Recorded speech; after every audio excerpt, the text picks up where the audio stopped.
Shalom sahabat Alkitab, marilah kita memulai hari ini dengan perenungan akan firman Tuhan. Bacaan Alkitab kita pada hari ini diambil dari Ayub, pasalnya yang ke-42, ayat 1 sampai dengan 17. Lalu jawab Ayub kepada Tuhan, "Aku tahu bahwa Engkau sanggup melakukan segala sesuatu, dan tidak ada rencanamu yang gagal.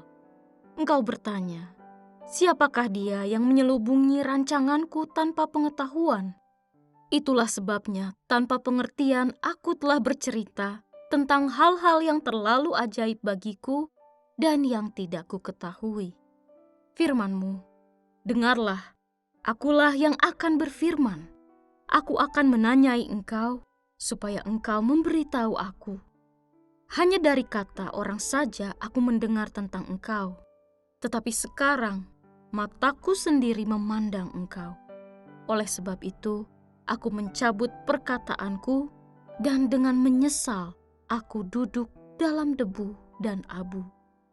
Setelah Tuhan menyampaikan hal itu kepada Ayub, Tuhan berfirman kepada Elifas, orang Teman, "Murkaku menyala-nyala terhadap engkau dan kedua sahabatmu, karena kamu tidak berkata benar tentang aku seperti hambaku Ayub.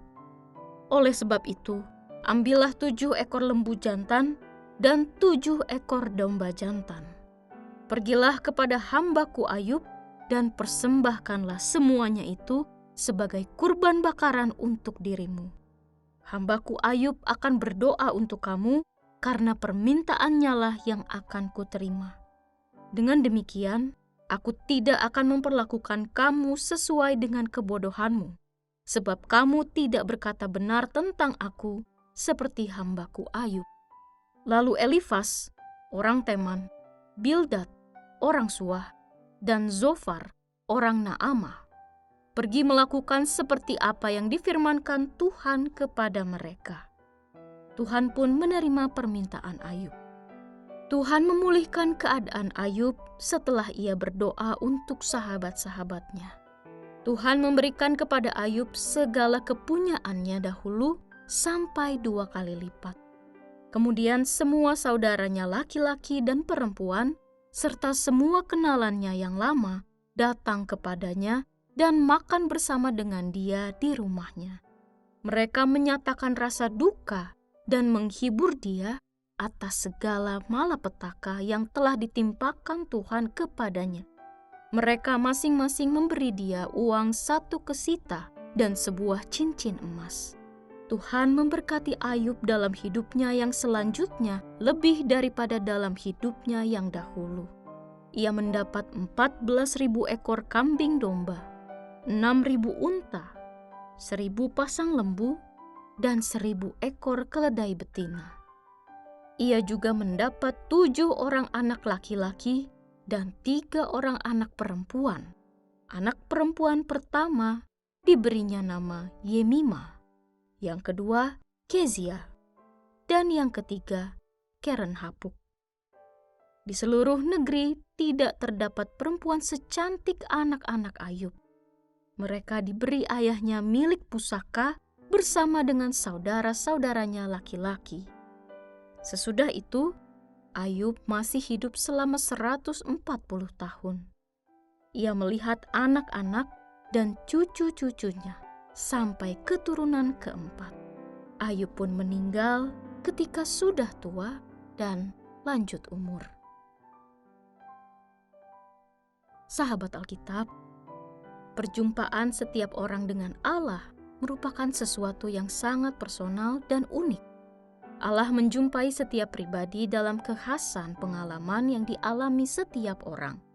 Sehingga perjumpaan itu bisa saja terjadi dalam suka maupun duka, ketika tawa atau tangis.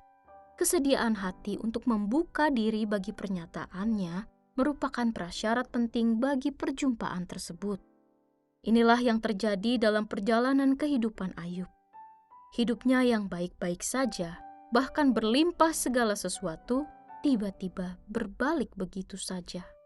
Kehilangan harta, anak-anak, ditinggalkan sang istri, hingga mengalami sakit yang begitu parah. Sepanjang deritanya, Ayub bergumul tentang banyak hal.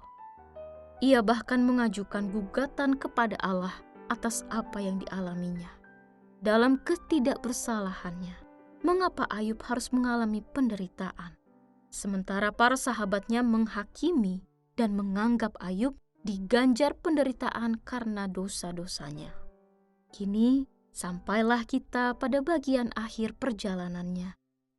Allah menjumpai Ayub dalam badai. Di gemuruh badai, Allah menyatakan kuasa-Nya serta menunjukkan perbuatannya atas semesta. Gugatan Ayub tiba-tiba luruh seketika. Ia sadar bahwa pada akhirnya Tuhanlah yang berkuasa dan berhak menghadirkan apapun atas semesta. Namun, Tuhan menghargai kejujuran Ayub serta upayanya untuk mencari keadilan dalam deritanya. Sementara pada sisi yang lain, Ayub juga sadar bahwa sebagai ciptaan ada jarak yang terbentang jauh antara ciptaan dan Sang Pencipta. Dalam perjumpaan yang didahului dengan perjalanan derita itu, Ayub menyimpulkan hal yang begitu indah.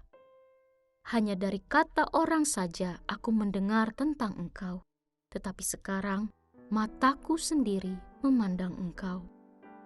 Sahabat Alkitab, marilah kita mengenal Allah melalui segala sesuatu dalam hidup kita, termasuk segala situasi yang kita alami. Penderitaan dan beragam kesulitan hidup haruslah kita maknai dalam relasi dengannya. Memang tidak mudah rasanya, tetapi saat hati berserah serta mengarah kepada Tuhan, maka kita dapat melihat segala sesuatu berdasarkan keberserahan penuh pada Tuhan. Hal tersebut menunjukkan kesetiaan kita sekaligus pengakuan akan kedaulatannya. Tidak ada hal yang lebih besar di semesta ini selain dari Allah yang memiliki segala sesuatu, serta berdaulat untuk mendatangkan apapun yang Ia kehendaki. Mari kita berdoa. Tuhan yang Maha Kuasa, kami bersyukur karena Engkau, Allah yang berdaulat dan penuh kasih.